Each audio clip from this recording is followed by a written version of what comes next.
இன்னைக்கு டேஸ்டியா ஹெல்த்தியான ஒரு ரெசிபி பண்ண போறேன். ரொம்பவே சுவையா இருக்கும். கண்டிப்பா நீங்களும் செஞ்சு பாருங்க. இந்த சுவையான கூட்டாஞ்சோறு எப்படி செய்யறதுன்னு இந்த வீடியோல பார்க்கலாம். கூட்டாஞ்சோறு செய்யறதுக்காக அதுக்கு தேவையான காய்கறி ரெடி பண்ணி வச்சிருக்கேன். இதெல்லாம் தனித்தனியா கீரை தோரம், வாழைக்காய் தோரம், கத்திரிக்காய் முருங்கைக்காய் கறி செஞ்சு சாதம் கூட மிக்ஸ் பண்ணலாம்.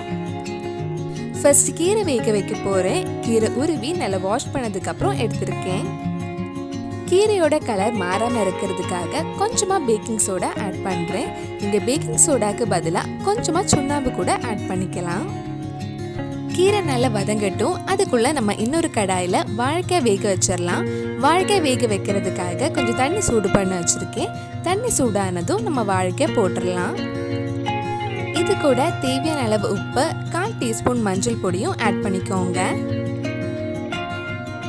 கீரையும் வாழைக்காயும் வேகிற டைம்ல நம்ம கத்திரிக்காயும் முருங்கைக்காயும் வேக வச்சிடலாம். அதுக்கு ஒரு கடாயில கொஞ்சம் தண்ணி சூடு பண்ண வச்சிருக்கேன். தண்ணி சூடானதும் ஒரு முருங்கைக்காயும் 3 கத்திரிக்காய் போட்டு வேக வைக்கலாம். இது கூட தேவையான அளவு உப்பும் ஆட் பண்ணிக்கோங்க. கீரை கொஞ்சம் வதங்கினதும் கொஞ்சமா தண்ணி ஊற்றி மறுபடியும் நல்லா வேக வைக்கலாம். வாழைக்காய் நல்லா வெந்து தண்ணி எல்லாம் வத்தினதுக்கு அப்புறம் வாழைக்காய் தோரம் பண்றதுக்காக ஒரு மிக்ஸி ஜார்ல கொஞ்சமா தேங்காய் லைட்டா அரைச்சு எடுக்கலாம். இதுல 1/2 கப் துருவின தேங்காய், 1/4 டீஸ்பூன் ஜீரகம், 1/4 டீஸ்பூன் மஞ்சள் பொடி, 4 சின்ன வெங்காயம், 2 பல் பூண்டு, 1/4 டீஸ்பூன் மிளகாய் பொடி சேர்த்து லைட்டா ஒரு வாட்டி அரைச்சு எடுக்கலாம். வாழைக்காய் நல்லா வெந்ததுக்கு அப்புறம் நம்ம அரைச்ச தேங்காய் போட்டு லோ ஃப்ளேம்ல அந்த பச்சை வாசனை போற வரைக்கும் லைட்டா கொஞ்ச நேரம் வதக்கினதுக்கு அப்புறம் ஆஃப் பண்ணிடலாம். கீரை நல்லா வெந்ததுக்கு அப்புறம் அதுல தேவையான அளவு உப்பு போட்டு நல்லா மிக்ஸ் பண்ணிக்கோங்க. கீரை தோரம் பண்றதுக்காக நம்ம முன்னாடியே பண்ண மாதிரி கொஞ்சம் துருவின தேங்காய் மிக்சியில லைட்டா அரைக்க போறேன். நம்ம ஃபர்ஸ்ட் அரைச்ச அதே மிக்ஸி ஜார்ல 1/2 கப் துருவின தேங்காய் எடுத்திருக்கேன். இது கூட 4 சின்ன வெங்காயம், 2 பல் பூண்டு, 1/4 டீஸ்பூன் ஜீரகம், 1/4 டீஸ்பூன் மஞ்சள் பொடி, 3/4 டீஸ்பூன் மிளகாய் பொடி சேர்த்து லைட்டா ஒரு வாட்டி அரைச்சு எடுத்துக்கோங்க. இப்ப நம்ம வதக்கின கீரையில இந்த தேங்காய் போட்டு லோ ஃப்ளேம்ல அந்த பச்சை வாசனை போனதுக்கு அப்புறம் கொஞ்ச நேரம் வதக்கிட்டு ஆஃப் பண்ணிடலாம்.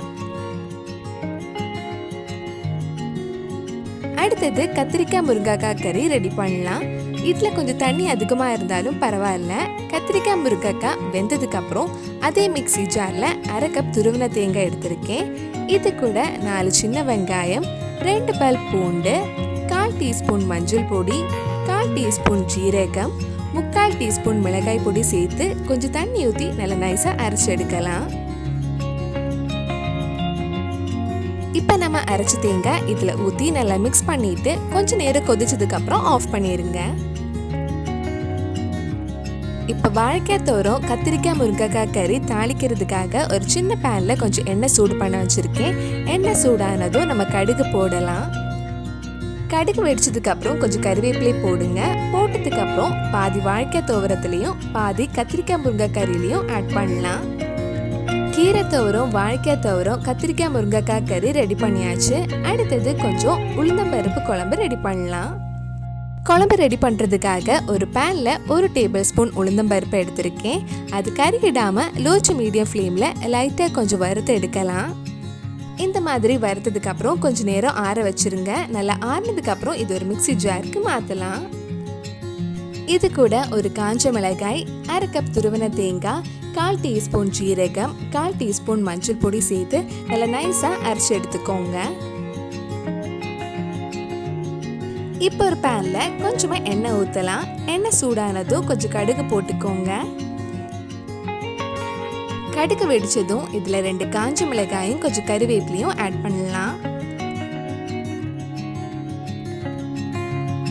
இப்ப நம்ம அரைச்ச தேங்காய் இதுல ஊத்தி இதுல தேவையான அளவு உப்பு போட்டு நல்லா மிக்ஸ் பண்ணதுக்கு அப்புறம் ஒரு 2-3 நிமிஷம் கொதிக்க விடுங்க. கொதிச்சதுக்கு அப்புறம் ஆஃப் பண்ணிடலாம்.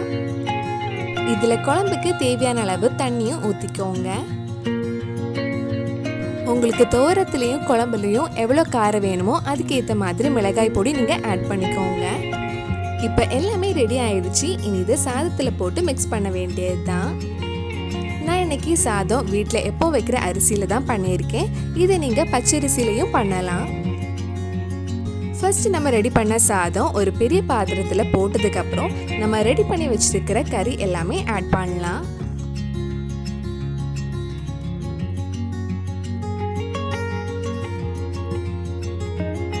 ஃபர்ஸ்ட் கத்திரிக்காய் முருங்கைக்காய் கறி போட்டதுக்கு அப்புறம் வாழைக்காய் துவரவும் கீரை துவரவும் ஆட் பண்ணுறேன்.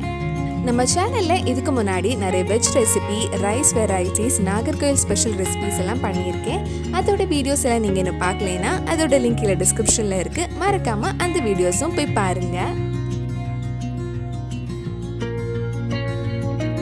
இனி இதில் நம்ம ரெடி பண்ண உளுந்தம்பருப்பு குழம்பும் ஆட் பண்ணலாம். குழம்பு ஃபுல்லாக ஊற்றணுன்னு இல்லை, தேவைக்கு ஏற்ற மாதிரி ஊற்றினா போதும். இனி இதெல்லாம் சேர்த்து நல்லா கிண்டி விட்டுக்கோங்க. டேஸ்ட் பார்த்துட்டு தேவைப்பட்ட கொஞ்சம் உப்பு ஆட் பண்ணலாம். இதில் கடைசியாக கொஞ்சம் நெய்யும் பப்படமும் ஆட் பண்ணணும். அதனால பப்படம் போட்டதுக்கப்புறம் டேஸ்ட் பாருங்க, பப்படத்துலேயும் கொஞ்சம் உப்பு இருக்கும். தேவைக்கு ஏற்ற மாதிரி சாதமும் ஆட் பண்ணலாம். சாதம் ரொம்ப உதிரி உதிரியாக இல்லாமல் கொஞ்சம் குழஞ்சி வடிச்சுக்கோங்க. இப்போ இதில் கடைசியாக 2-3 டேபிள் ஸ்பூன் நெய்யும் 15 பப்படமும் ஆட் பண்ணுறேன்.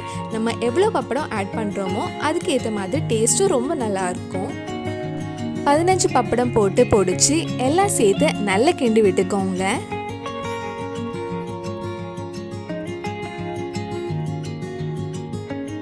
இப்போ நான் இதில் 15 பப்படம் கிட்ட ஆட் பண்ணியிருக்கேன். சுவையான கூட்டாஞ்சோறு ரெடி ஆயிடுச்சு. இது கோவில் கொடைக்கெல்லாம் பிரசாதமாக தருவாங்க. ரொம்ப சுவையாக இருக்கும்.